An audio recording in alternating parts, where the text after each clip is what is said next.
안녕하세요. 바람여사입니다. 네, 오늘은요.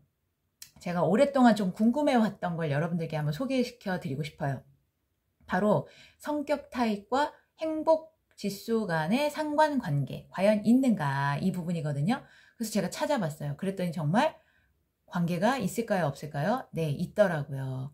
자, 그래서 제가 여러분들께 소개시켜 드릴 연구는 뭐 굉장히 많이 행해진 것들 중에 하나이기 때문에 뭐 연구들이 다 똑같지 않겠죠. 그런데 조금씩 차이는 있지만 뭐 이렇게 순위가 2, 3위 정도 바뀔 수는 있지만 이렇게 비슷했던 것 같아요. 그래서 오늘 제가 소개해 드리는 이 행복 지수에서 우리 INTJ는 몇 등일까요? 몇 등일까요? 네. 한번 볼게요. 이 연구는요. 1등부터 8등까지 그러니까 16개의 성향 타입 중에 행복하다라고 느끼는 성향 타입 1등부터 8등까지 거꾸로 불행하다라고 느끼는 성향 타입 1등부터 8등을 나눠놨어요. 그래서 먼저 1등 여기 행복하다라고 느끼는 1등부터 8등 사이에 우리 INTJ가 있을까요? 없을까요? 네. 여러분들 아마 대부분 없지 않나? 이렇게 생각하셨을 텐데 네, 역시 없습니다. 그렇다면 반면에 내가 불행하다라고 느끼는 1등부터 8등까지 이 안에 INTJ는 몇 등일까요? 네. 저는 상위권이라고 생각했거든요. 아니면 어떤 연구들은 1등부터 16등까지를 그냥 이렇게 쭉 나열한 그런 것도 있잖아요. 똑같은 건가요? 제가 이제 이런 통계 산수 이런 걸 잘 못해가지고 여하튼 그래서 그런 것도 있는데 INTJ가 저는 1등부터 16등이면 거의 15, 16등 정도 할 줄 알았어요. 그런데 아니더라고요. 여기도 보시면 내가 불행하다라고 느끼는 행복 성격 타입 중에 1등부터 8등 INTJ가 7등이에요. 그리고 제가 아까 말씀드린 1등부터 16등을 나눠 놓은 그것을 봐도 INTJ가 저는 14에서 15, 16, 그 사이에서 놀 거라고 생각했는데 보통 10등에서 12, 3등 정도더라고요. 물론 하위권이기는 해요. 근데 제가 생각한 것만큼 아주 하위는 아니었어서 제가 조금 놀랐습니다.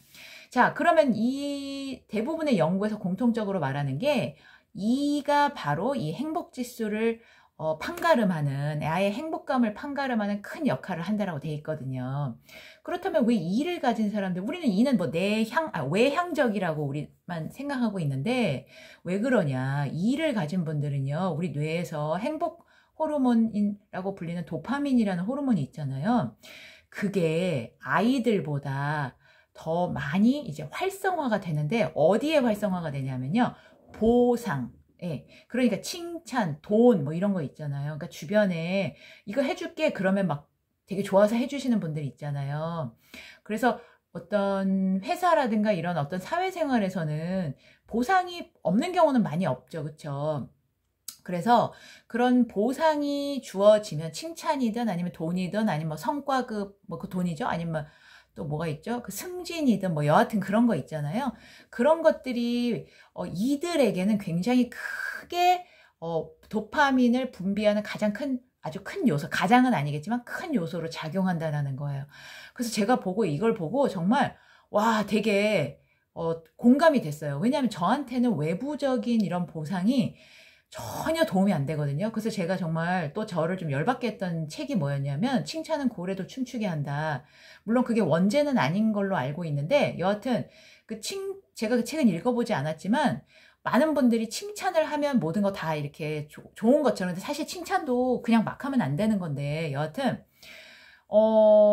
왜냐하면 저 같은 사람은 칭찬을 할수록 더 힘이 빠지거든요. 예를 들어서 여러분들 레이싱 보시면은 개나 말을 훈련시킬 때 이제 예를 들어서 앞에 모형 토끼라든가 뭐 이런 거 있잖아요. 그런 걸 앞에다 막 놓으면은 걔네들이 그것만 보고 막 이렇게 달리게 돼서 이렇게 실력을 늘리잖아요. 저는 그런 어떤 보상이나 이런 걸 저한테 제공하려고 하는 어떤 저뿐만 아니죠. 그런 보상을 통해서 어떤 실력을 더 향상시키려고 하는 그런 걸 볼 때마다 그 레이싱이 생각이 나요. 내가 개나 말이 아닌데 마치 그거를만 보면서 막 이렇게 달리게 만들려고 하는 그러니까 나를 마치 사람이 아니고 어떤 이렇게 동물처럼 생각하는, 되게 단순하게 생각하는 그것 때문에 굉장히 기분이 나쁘거든요. 그러니 어떻게 조직 생활을 하겠어요. 그쵸? 네. 그리고 또 하나 흥미로운 건 뭐냐면은요. 우리는 항상 과거가 되잖아요. 시간이 지나면 제가 지금 벌써 1초, 1초 막 0.0001초가 계속 흘러가고 있기 때문에 계속 과거는 생기거든요. 근데 과거의 어떤 일을 우리가 이렇게 회상할 때마다 이의 성향을 가진 분들은요, 굉장히 긍정적으로 생각한대요. 그리고 항상, 향수에 젖어서. 아이에 비해서요. 재밌는 거는 제가 이제 제가 본 거에 자세히 나와 있지는 않아서, 부정적인 것도 긍정적으로 이렇게 약간 왜곡해서 생각한다라는 건지 아니면 긍정적인 것만 생각을 해낸다라는 건지는 잘 모르겠어요. 근데 여하튼 그 부분도 저는 굉장히 공감을 해요. 굉장히 공감을 하거든요. 예전에 제가 어떤 세미나를 간 적이 있었는데 거기서 무슨 치유 모임 이런 거였어요. 거기서 이제 자기의 어린 시절을 회상하는 그런 장면이 나왔었거든요. 근데 거기서 발표하신 분들 두 분이 생각나는데 두 분 다 이해 성향이 굉장히 강하신 분들이었거든요. 한 분은 어떤 얘기를 하셨냐면, 좀 어렸을 때, 한 7, 8살쯤 됐을까요? 아빠 뒤에, 이제 아빠가 타는 자전거 뒤에 뒷자리에 타고 막 아빠를 따라서 어디 장터를 갔나 봐요. 근데 길이 너무 덜컹덜컹 하다 보니까, 왜냐면 그분이 연세가 좀 있으셨거든요. 50대 이상이셨거든요. 덜컹덜컹 하다 보니까 떨어진 거예요. 근데 아빠는 그것도 모르고 한참을 간 거죠.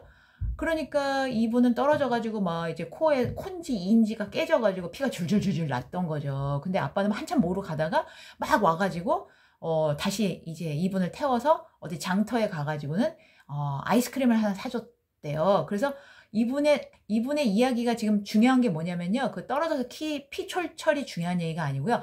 아빠가 사준 아이스크림을 먹었던 것이 지금까지도 너무 행복한 기억이었다가 이분의 어떤 이야기였어요. 근데 제가 그걸 들으면서 되게 내내 좀 기분이 안 좋았던 건 뭐냐면, 아니 애가 무슨 1kg, 2kg도 아니고 아무리 덜컹거린다고 얼마나 신경을 안 썼으면 한 7, 8살 됐으면 애가 최소한 2, 30kg 나가잖아요. 30kg는 안 나가나요? 모르겠네요. 여하튼 근데 자기 혼자 막 앞으로 갔어. 그러고 나서 애가 피가 철철 났어. 그럼 빨리 병원에 데리고 가야 되는데요. 병원에도 안 데리고 가고 그냥 대충 이렇게 피만 닦고 아이스크림 사주면서 제가 약간 뇌물 준 것 같은 거 있잖아요. 엄마한테 이러지 마. 뭐 약간 이런 느낌? 근데 물론 그 기억이라는 것은 항상 왜곡될 수 있고 또 나와 그 추억을 나눴던 그 사람이 나한테 어떤 존재냐에 따라서 기억이라는 게 또 달라질 수 있잖아요. 그러니까 그분이 아빠라는 분에 대해서 굉장히 좋게 생각했거나 아니면 아까 이의 성향은 되게 긍정적으로 본다고 했잖아요. 그러니까 아빠가 이렇게 혹 이분에게 좋은 그 이미지가 아니었다 하더라도 좋은 것만 또 생각하고 싶었을 수 있다라는 거죠. 중요한 것은 그 당시 일어났던 사건이 진짜가 중요한 게 아니고요. 그걸 내가 어떻게 해석하느냐라는 거예요. 놀라운 저는 능력이라고 생각해요. 나쁜 것도 좋게 생각하는 거. 그러니까 이런 분들은 참 장수하겠다 이런 생각 들거든요. 또 한 분은 어땠냐면은 아빠한테 뭔가 이제 혼난 일이 있었나 봐요. 혼나서 아빠가 회초리를 막 이렇게 때리신 거예요. 그런 다음에 이제 시간이 좀 지나니까 회초리로 때렸으니까 얼마나 이렇게 자국이 났겠어요.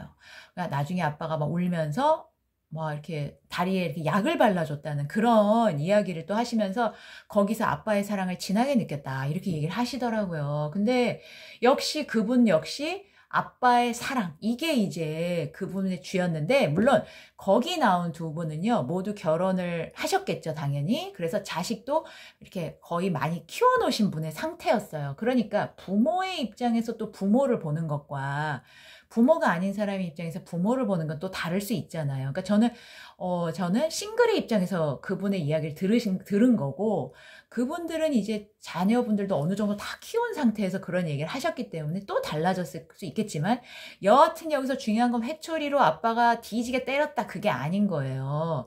이분은 상처에 약을 발라주는 아빠의 사랑만이 남아있는 거죠. 근데 역시 그 얘기를 들으면서 저는 어떻게 생각했느냐. 병 주고 약 주냐? 병 주고 약 줘? 그럼 때리지를 말든가. 지가 열받아서 미친 듯이 때릴 때는 언제고, 잘못해서 맞았으면 그게 정당하면은 그냥 정당한 거지. 왜 그걸 약을 발라주고 난리야. 저는 진짜 일관성 없는 그 아버지의 훈육 방식에 굉장히 화가 났었고, 그러면 처음에 때린 것도 저는 잘못했다라고 느끼는 거죠. 왜냐면 감정이 실렸다. 그러니까 나중에 울면서 약을 발랐다. 이것은 결국은 자기가 감정적으로 잘못했기 때문에 죄책감의 반영인 거잖아요. 그러니까 제가 그걸 보면서 그게 어떻게 한 번 있었겠어요. 그런 일이 계속 있었겠죠. 사람이니까 왜 잘 안 변하잖아요. 그래서 근데 그것을 맞은 사람은 도리어 사랑이었다 이렇게 표현을 하는 것이 사실은 저는 그걸 들으면서 저분도 똑같은 분이지 않을까라는 사실 걱정은 조금 되긴 했어요. 근데 뭐 그건 제 문제는 아니니까요. 자, 여하튼 그래서요. 제가 오늘 행복지수와 MBTI 성격 간의 상관관계를 말씀드렸거든요. 그리고 여러 개 제가 모든 자료를 보지 않았지만 이렇게 좀 어느 정도 봤을 때 대부분 비슷한 결과가 있더라. 그래서 정말 우리 성격과 행복 지수 간에는 상관관계가 있더라. 그래서 여러분들 너무 좀 힘드시죠? 저도 힘들고 여러분들도 힘든데 너무 힘들어하지 마시고요. 우리 그러면 어떻게 해야 조금 더 행복해질 수 있는지 다음 시간에는 우리 INTJ들을 위한 제가 행복 팁, 물론 저도 잘 못해요. 왜냐면 저 혼자 할 수 있는 게 아니거든요. 이게 사회를 살다 보니까. 그래도 한번 나눠볼까 합니다. 네, 그럼 여러분 다음 시간까지 안녕.